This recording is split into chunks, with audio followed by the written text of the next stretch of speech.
No dia 22 de agosto, uma noite gelada envolveu a frente leste da Ucrânia, onde a névoa da guerra pairava sobre campos de trigo queimados. No silêncio assustador, interrompido apenas por explosões distantes de artilharia, um sinal incomum piscou nas telas de radar da 118ª Brigada Mecanizada Independente. Dentro de um posto de comando avançado, escondido num bunker fortificado camuflado com redes e galhos secos, a tensão disparou. Soldados de defesa aérea detectaram uma anomalia. Um drone Orlan 10 com um sinal de radar indicando que carregava algo diferente dos drones de reconhecimento comuns. Imagens de uma câmera térmica, transmitidas por um sistema de radar compacto fornecido pelo programa Brave 1, revelaram uma visão sem precedentes. Presos sob as asas do Orlan 10 estavam 2 drones FPV compactos, cada um pesando cerca de 1 quilo, fixados por suportes metálicos como cargas mortais prontas para serem lançadas. Isso marcou o primeiro encontro da 118ª Brigada com um drone-mãe, um Orlan modificado para transportar drones de ataque, uma nova tática russa projetada para aumentar a precisão dos ataques contra posições ucranianas. O comandante da equipe de defesa aérea, um oficial calejado com mais de 10 anos de experiência em combate, ordenou imediatamente um plano de interceptação. Essa missão não era apenas sobre neutralizar um drone, mas também sobre provar a capacidade tecnológica e tática da Ucrânia contra um adversário que está constantemente inovando. No bunker de comando, o brilho verde das telas de radar iluminava os rostos tensos dos soldados. O comandante, experiente em combater drones russos como Orlan, Zala e Superkan, convocou a equipe de interceptação de drones, apelidada de Lobo Prateado. A equipe de 4 membros incluía um sargento habilidoso na operação de drones, um cabo analisando dados de radar e térmicos, um tenente especializado em armamento e tecnologia de drones e um soldado raso responsável pela manutenção e preparação dos drones. Treinados para enfrentar drones russos, eles agora encaravam um drone-mãe, uma ameaça nunca antes documentada. O comandante sabia que, se não fosse detido, os 2 drones FPV sob as asas do Orlan poderiam ser liberados, mirando posições de linha de frente, veículos blindados ou até o bunker de comando da brigada. Com um alcance de 600 quilômetros, uma velocidade de 120 quilômetros por hora e uma altitude máxima de 5.000 metros, o Orlan 10 era um alvo formidável, exigindo coordenação precisa e tecnologia avançada. Os preparativos para a interceptação começaram imediatamente. A equipe Lobo Prateado moveu-se para uma clareira a cerca de 500 metros do bunker de comando, escolhida como ponto de lançamento do drone. A área foi cuidadosamente camuflada com redes, galhos e lonas de tom terroso para evitar detecção por drones de reconhecimento russos. O tenente técnico inspecionou o Bezomar 3210N, um drone interceptor desenvolvido pela Ucrânia pelo programa Brave 1. Pesando 3 quilos, com uma velocidade máxima de 200 km por hora, ele era equipado com uma espingarda automática integrada que disparava cartuchos de fragmentação calibre 12, capaz de derrubar drones a 100 metros. O Bezomar 3210N contava com uma câmera térmica de resolução 1280 por 720 para detecção de alvos em baixa luminosidade e um sistema de controle remoto com alcance de 12 km. Sua bateria permitia um tempo de voo de 25 minutos, suficiente para interceptações em alta altitude. O tenente verificou minuciosamente o mecanismo da espingarda, garantindo que o carregador de 10 cartuchos estava cheio e que o sistema de transmissão de sinal mantinha uma conexão estável com os óculos FPV do sargento. Enquanto isso, o cabo atualizava continuamente os dados do radar compacto, um dispositivo capaz de detectar drones num raio de 15 quilômetros. Ela confirmou a trajetória do Orlan, circulando a 4.500 metros, a cerca de 12 quilômetros ao norte da brigada, possivelmente coletando inteligência ou se preparando para lançar os drones FPV. As imagens térmicas mostravam claramente a estrutura do Orlan, um corpo de 2 metros de comprimento, envergadura de 3 metros e 10 centímetros, com 2 drones FPV pequenos pendurados sob as asas. Os dados do radar indicavam uma velocidade estável de 120 km por hora, seguindo uma trajetória elíptica, sugerindo que aguardava comandos de uma estação de controle russa.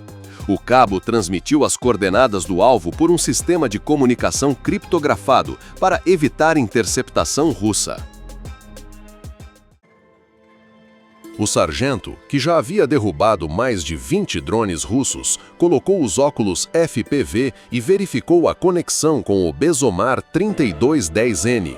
A interface dos óculos exibia imagens nítidas da câmera do drone, revelando detalhes como os suportes dos drones FPV sob as asas do Orlan. Ele sentiu uma pressão incomum. Esse drone-mãe não é apenas um alvo, é um grande salto do inimigo, ele sussurrou para a equipe. O comandante ordenou: lancem o drone, aproximem-se por um ângulo alto, explorem o ponto cego do Orlan. Essa tática, exaustivamente ensaiada, aproveitava a câmera de reconhecimento voltada para baixo do Orlan 10, tornando-o vulnerável a ataques de cima. No entanto, a altitude de 4.500 metros era um desafio significativo, exigindo que o Bezomar operasse perto de seu limite de alcance com precisão em ventos fortes. No local de lançamento, o soldado raso posicionou o Bezomar 3210N numa plataforma simples de aço e madeira, garantindo estabilidade. Ele verificou as hélices, o motor elétrico e o mecanismo da espingarda, confirmando operação impecável. Ao sinal do sargento, o motor do Bezomar rugiu, suas hélices girando rapidamente, criando uma brisa leve na escuridão. O drone decolou, seu som se misturando ao vento, quase indetectável. Ele subiu a 150 km por hora, rumo ao norte, seguindo as coordenadas fornecidas pelo cabo. Na tela de controle, o sargento viu imagens térmicas, um ponto brilhante movendo-se lentamente, o Orlan 10, com 2 pontos menores indicando os drones FPV sob suas asas. A distância entre o Bezomar e o alvo diminuiu de 12 km para 10 km em 2 minutos, depois para 8 km após 3 minutos. O cabo relatou: alvo mantendo 4.500 metros, 120 km por hora, rumo nordeste, sem mudanças de trajetória. O sargento ajustou a trajetória, subindo para 5.000 metros para se aproximar por cima, mirando o ponto cego do Orlan. A aproximação testou os limites técnicos e psicológicos. O Bezomar 3210N, projetado para operações em alta altitude, enfrentou ventos gelados e baixa pressão atmosférica. O sargento fazia ajustes constantes, usando o sistema de estabilização automática do drone para manter o curso.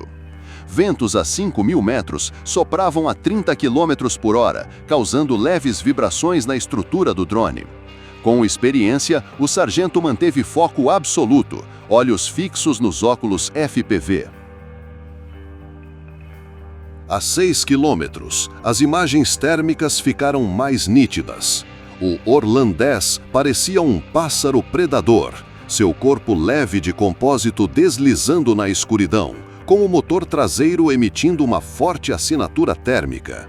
Os 2 drones FPV sob suas asas, presos por suportes metálicos, permaneciam inativos.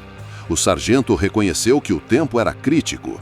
Se o Orlan liberasse os drones FPV antes que o Bezomar se aproximasse, a missão ficaria muito mais complexa, pois os drones FPV poderiam entrar em modo de ataque autônomo.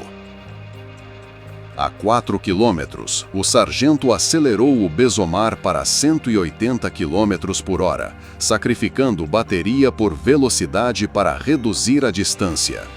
Ele coordenava com o cabo, que fornecia atualizações de radar para garantir que o Orlan não mudasse de curso inesperadamente. O cabo detectou um sinal fraco, possivelmente outro drone russo a 20 quilômetros, mas rapidamente concluiu que não era uma ameaça imediata. O sargento focou inteiramente no Orlan, ajustando para 5.200 metros para um ângulo de ataque de cima para baixo. A 2 quilômetros, ele reduziu para 120 km por hora para maior precisão. As imagens térmicas mostravam claramente o corpo de 2 metros do Orlan, envergadura de 3 metros e 10 centímetros, motor traseiro e 2 drones FPV pendurados. O Orlan parecia não perceber a ameaça, mantendo sua trajetória circular, provavelmente não detectado por seus controladores russos. A 500 metros, o sargento mudou para o modo de disparo, ativando a espingarda integrada do Bezomar, preparando uma rajada de cartuchos de fragmentação calibre 12. Projetada para disparo automático a 3 tiros por segundo, cada cartucho continha dezenas de pequenos fragmentos metálicos, capazes de destruir o corpo de compósito do Orlan. O sargento mirou na seção central do drone, onde ficavam os sistemas de controle e o motor. A 100 metros, ele disparou uma rajada de 3 tiros. Os cartuchos de fragmentação rasgaram o ar, aparecendo como traços leves na câmera térmica. O primeiro tiro atingiu a asa esquerda do Orlan, rasgando o compósito e destruindo um dos drones FPV. O segundo acertou a seção central, causando uma pequena explosão ao obliterar o motor. O terceiro atingiu a asa direita, fazendo o Orlan perder o equilíbrio e entrar numa espiral descendente. A explosão do motor do Orlan iluminou o céu noturno. O sinal da câmera do Bezomar tremeu violentamente antes de se perder, provavelmente por impacto de destroços. No entanto, o radar confirmou que o Orlan 10 foi completamente destruído, caindo num campo deserto a 10 quilômetros da brigada. O cabo gritou no bunker: "Alvo eliminado, sem sinal de radar." Os destroços do Orlan, junto com os 2 drones FPV, espalharam-se pelo chão, sem causar danos às forças ucranianas. O comandante ordenou uma varredura do espaço aéreo para garantir que não havia outros drones russos na área. A equipe Lobo Prateado recolheu os equipamentos, apagando todos os vestígios no local de lançamento para evitar detecção por sistemas de reconhecimento russos. A interceptação foi uma vitória retumbante. A 118ª Brigada não apenas neutralizou um Orlan 10, mas também frustrou a ameaça de 2 drones FPV que visavam posições de linha de frente. Isso marcou a primeira derrubada de um drone-mãe pela Ucrânia, um marco na guerra tecnológica contra a Rússia. O Bezomar 3210, com sua velocidade de 200 km por hora, espingarda calibre 12 e câmera térmica de alta resolução, provou ser altamente eficaz como interceptor. A abordagem em ângulo alto, explorando o ponto cego do Orlan, foi executada com perfeição, graças ao radar de 15 km, imagens térmicas e a habilidade do sargento. Após a missão, a equipe Lobo Prateado fez um breve debriefing no bunker. O comandante destacou que a vitória mostrou os avanços tecnológicos da Ucrânia, apoiados pelo programa Brave One e parceiros como Quantum Systems, permitindo a rápida implantação de interceptores como o Bezolar 3210N. Ele alertou, no entanto, que a Rússia se adaptaria, possivelmente desenvolvendo drones-mãe mais sofisticados ou contramedidas. A equipe assentiu, ciente de que a guerra de drones estava apenas começando. Nos dias seguintes, a brigada enviou uma equipe de reconhecimento para recuperar os destroços do Orlan. A análise do Orlan 10 e seus drones FPV forneceu informações cruciais sobre a integração russa de drones de ataque com drones de reconhecimento. Os dados foram enviados aos engenheiros do Brave 1 para refinar o Bezomar 3210N e desenvolver novas táticas. Os destroços revelaram suportes personalizados para os drones FPV, indicando experimentos russos com táticas combinadas. Os drones FPV, cada um com cerca de 1 kg, carregavam pequenas ogivas capazes de danificar alvos leves como veículos blindados ou infantaria. A vitória de 22 de agosto foi um momento crucial, não apenas por destruir um drone-mãe, mas também por afirmar a adaptabilidade da Ucrânia numa guerra impulsionada pela tecnologia. A 118ª Brigada, com o Bezomar 3210N e o apoio do Brave 1, provou que pode enfrentar as inovações russas. Ainda assim, a guerra continua, com cada vitória sendo um degrau para desafios maiores. Nas sombras das linhas de frente, a equipe Lobo Prateado se prepara para as próximas batalhas nos céus da Ucrânia, onde cada segundo é uma corrida entre tecnologia e determinação.